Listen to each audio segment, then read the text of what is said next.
So along the way, though, not having that understanding and being an entrepreneur, which requires all kinds of things that typically would not be something you would expect a person with autism to do. Selling yourself, lots of putting yourself in front of people, lots of like, you know, sort of there's sort of a, and I'm trying to get at stereotypes here.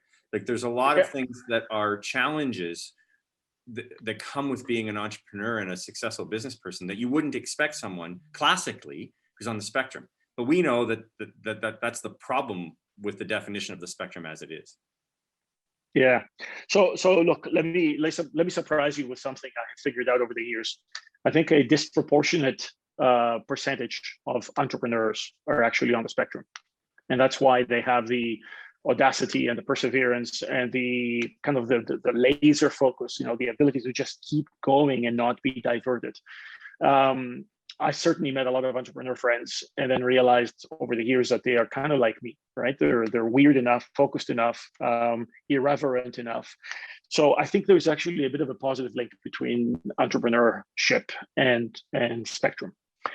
Now, as far as my life goes, having survived all these years of entrepreneurship without the diagnosis, I can tell you that it was probably more difficult than for a non-autistic entrepreneur. Every time I opened my mouth and said something weird, I knew I had said something weird. I knew that there were people sitting there with raised eyebrows going, who is this weirdo? So I knew that it took more processing time and more processing management in order for the things I advocated for to be absorbed. That was the one issue.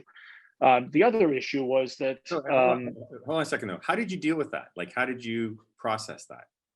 Just invested more effort. I truly only invested more effort, and that was the only way you could do it, right? So I would, let's say you're an investor, and I would pitch you an idea, and they would think, holy shit, is this ever a weird idea? Like, what did he come up with? It would just take me a little bit longer because my idea was weird or because it was pitched in a weird way. It would take a little more effort for me to sell you.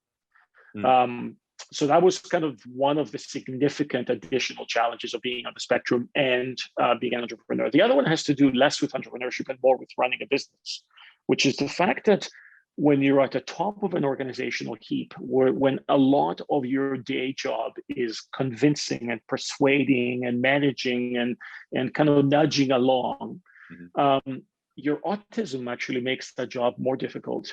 Because as I'm sure you know, people like me have a difficult time cushioning our comments, hiding our feelings, faking our reactions, right? Like all of this stuff that a non-spectrum person can manage fairly well, we have much more of a difficult time managing. And I'm sure even speaking to you right now, I'm even being more blunt than others you may interview who are not on the spectrum.